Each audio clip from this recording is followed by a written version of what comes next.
everybody, my name is Jenna and today I'm going to be doing my first book talk of 2020. At the end of last year I did a bit of a survey on my channel and you guys sort of said you wanted to see more book reviews and book talks from me, which is a little bit insane because I always thought no one watched those videos, and then I was going through my YouTube channel and found out that some of the most popular videos on my channel are actually book reviews and book talks, so guess we're doing a book talk! So the book I'm going to be talking about is Again But Better by Riccio, and I was super excited to read this book. I was so excited. I've been following Christine for like the longest time, following all of her reading vlogs and getting more and more excited the closer we got to the Again But Better release date. And then I got the book and then I read the book and the book wasn't great in my opinion. I gave it a 2 out of 5 stars, I think. I just had a lot of issues with it. I didn't think it was particularly well written. I didn't think the characters were all that fleshed out. I didn't think the plot was that good, and there were just a lot of things about the book that I didn't particularly enjoy. Being that this is a book talk, obviously there are going to be massive spoilers, so if you have not yet read Again But Better, you should probably go and read the book and then come back and watch this video, or if you don't care enough about spoilers, then feel free to just stick around. But we are going to be talking all things Again But Better. Alright, so first up, I'm just gonna say I've been through a lot of reviews on Goodreads. Once I sort of wrote down my own book talk, I looked at a lot of reviews and almost every single review that was a bad review was like, oh, this book should be written again but better, and I just made me giggle a little bit because accurate.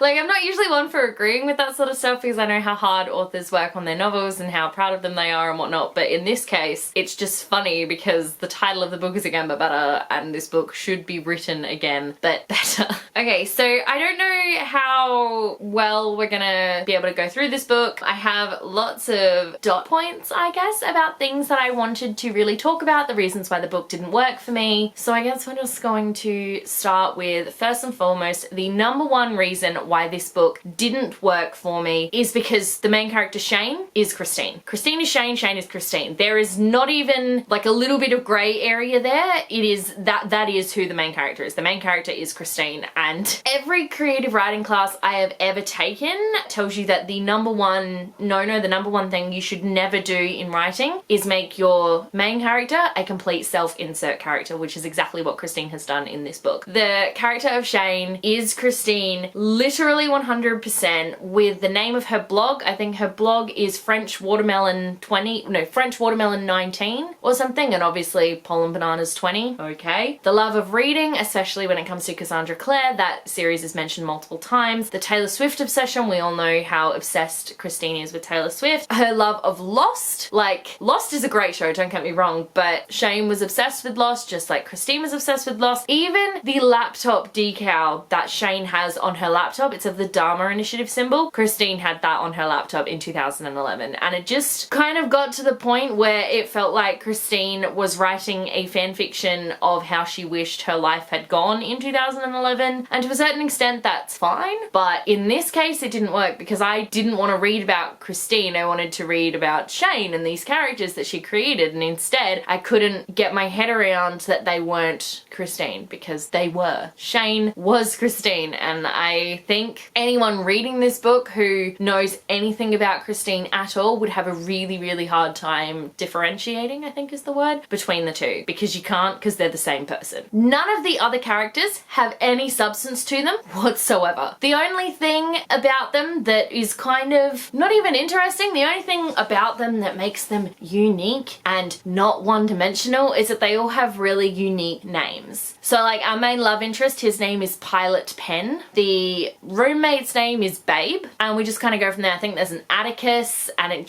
we got to a point where I was like, why do each of these characters have to have such a unique name? What is wrong with the name Chloe or Daniel? Why do we have to go with Pilot and Atticus and Babe? I don't love when contemporaries in particular have a need to give every single character a really unique name, because that's not realistic. To be fair to Christine, nowadays kids are being named some really weird shit, but in this situation, especially because it was set in 2011 and these characters were new adult, I think they were all meant to be 20, they were in their first or second year of college, I think. Like, guys, come on, just people can have normal names. It is a thing. People can have normal names. They don't need to be ridiculously unique. Not only that, all of the characters were really one-dimensional and they didn't have anything to offer offer the story apart from kind of being there so Shane had other people to talk to. They didn't have their own problems and issues. They didn't really have their own flaws. They were just kind of there for Shane to talk to when she couldn't talk to Pilot, which honestly was a lot considering Pilot and Shane were the main romance in this novel. Speaking of the romance, it's not cute, it's weird and problematic as hell. So the thing about this book is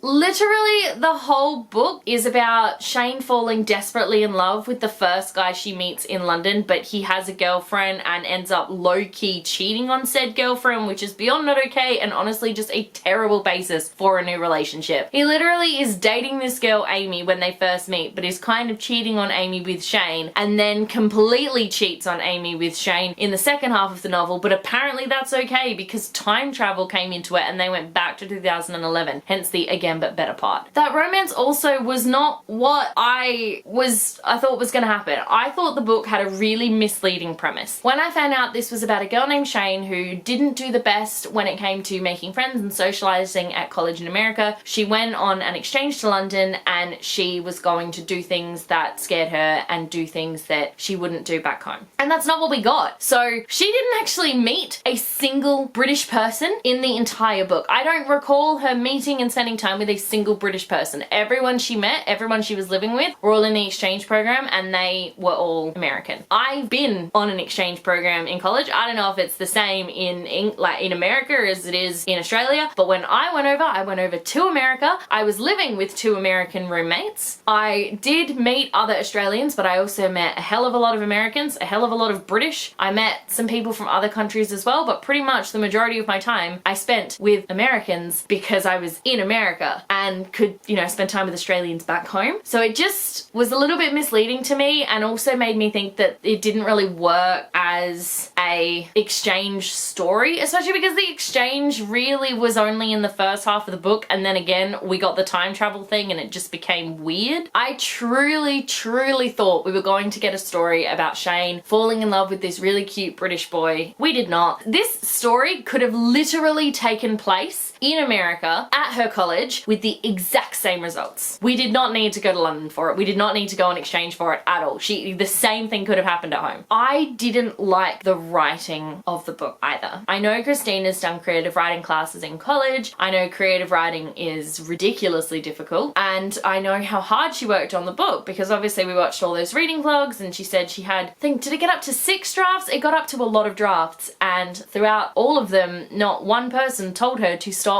putting like in the middle of every sentence. People don't actually talk like that, especially new adult, young adult, 20-year-olds. They just don't. That is more of a 13, 14-year-old girl kind of deal. And also, just because that's how people talk in real life does not exactly mean that's how you have to write your dialogue. You definitely can't write your dialogue being really stiff and proper because that's not exactly what people sound like and people don't always say exactly what they're thinking. But you don't need to write the word like between every second word because it just gets frustrating for your reader and is just annoying. I spent the whole time just being angry at everyone for the amount of times they said the word like. Now I want to talk about the main reason why I had such a hard time with this book. So when we first meet Shane, she's on a plane and she's headed to London for the exchange and that's great. And I sort of was like, yes, awesome, let's do this. And then she has this woman sitting next to her who just blatantly stares at her stuff and then just blurts out this, oh, why did you fail at college at home? What do you mean you want a new social life? Basically, this woman just starts invading her privacy and it just got weird real quick. Everything was still fine. She gets off the plane, she goes to her little house that they're living in, meets all of the fellow Americans, still hasn't met a British person. I'm pretty sure she doesn't, not a named one anyway, except maybe for a dorm person. Apart from that, literally everyone is American and it pisses me off. And then we go through, the first half of the book is part 1. The first part of the book is set in 2011. That is when Shane goes to London. And then we get to go to a couple different countries, which is really cool. I liked going to the other countries. Shane is an idiot though in all of those countries. She does some really stupid shit that also pissed me off because if you have ever traveled before ever, what she does, you would know is just the stupidest thing you could possibly do. She basically just, unlike most smart people when they travel who, you can have an over-the-shoulder bag, which is great. You don't take it off and you definitely don't leave it in a restaurant overnight. So little things like that annoyed me a lot annoyed me. And so we go through all of this. She immediately, literally immediately falls in love with Pilot. No other guy gets a look in. It's just, oh, that's the first guy I've seen since I was in London, so I'm gonna fall in love with him, is basically what I got. It was the biggest insta love I've like ever seen. And Pilot is kind of interested in her, but then we find out Pilot has a girlfriend who actually comes to London, and then she reads her she reads Shane's journal and finds out that Shane is in love with Pilot, and it just becomes a whole thing. But between all of this, yeah, I'm pretty sure Pilot and Shane were kind of, you know, making out a little bit. So basically like the cheating thing. And I don't know about you, but if I found out a guy was cheating on his girlfriend to be with me, I'd be like, can't trust you, because how do I know you're not going to do that again? I just think it's a bad basis for a relationship. Shane's parents also come to London. Shane's parents want her to be a doctor, and they come to London and they make a complete scene, and then they cut her off and she goes back to America and she does medicine. And when we meet her again in part 2, it's 6 years later, and that's the point where I went, I'm sorry, what? Okay, so it's 6 years later, and then she and Pilot meet up with each other just really randomly because she just happens to be in the city. So she goes and stalks him where he works and asks him to go and have a cup of coffee with her. Again, just a weird basis for a relationship. And they end up in an elevator with the woman that was on the plane next to Shane. She's been popping up every now and then. Still don't really know what her deal is. Apparently she's some sort of magic voodoo time lord kind of chick, because all of a sudden Shane and Pilot are back in 2011, just with all of their 2017, 6 years, yeah, 2017 memories, and they get a chance to do London again, but better. Except for the fact that Pilot still doesn't technically break up with Amy and is still technically cheating on her with Shane. Shane does things differently with her parents, and it just becomes this whole thing, and it was ridiculous. It was a ridiculous time travel plot. It was worse than the time travel plot in Lost. If you've seen Lost, that time travel plot doesn't make a whole lot of sense, but like at least it made more sense than this one. This one just was like, and then they just decide to stay there. They get this button that they can press if they decide they want to go back. But they never press this button, and so they just live these 6 lives, like these 6 years of their life again, until they catch up to the point where they went back in time. And I remember sitting there reading this book and just going, I'm sorry, what? Going into this book, I thought it was going to be, well, no, I didn't know there was going to be time travel or anything. I literally thought I was going in and reading a book about a girl who moves to London for 6 months, meets a British boy, falls in love with him because she's doing her college experience from America where she screwed up. She's doing it again, but better in London. Instead, we get a girl who's screwed up her college experience in America, go to London, screws that up too, and 6 years later goes back in time to honestly screw it up again. And because I couldn't get behind the relationship between Pilot and Shane, because I couldn't get behind the fact that he was cheating on his girlfriend the entire time, I did not find their relationship adorable or cute. I just found it weird and problematic, especially because of how obsessive Shane got really, really quickly over Pilot as well. It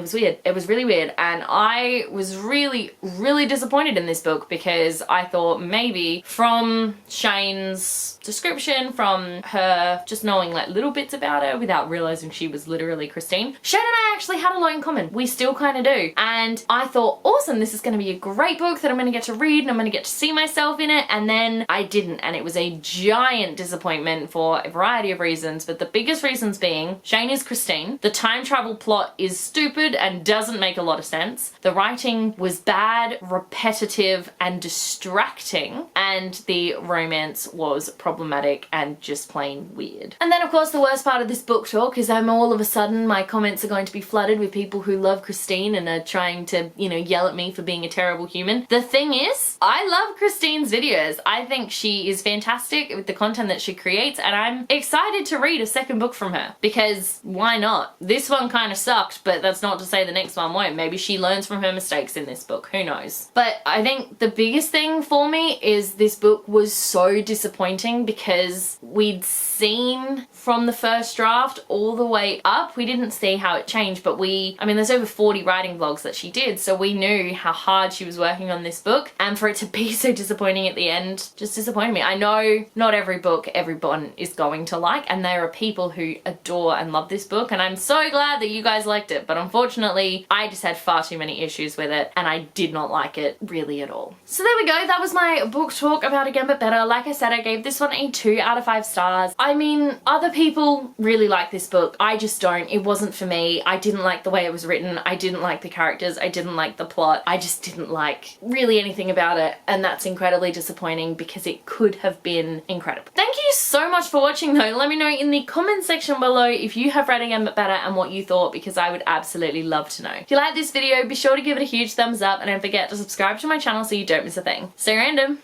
Bye.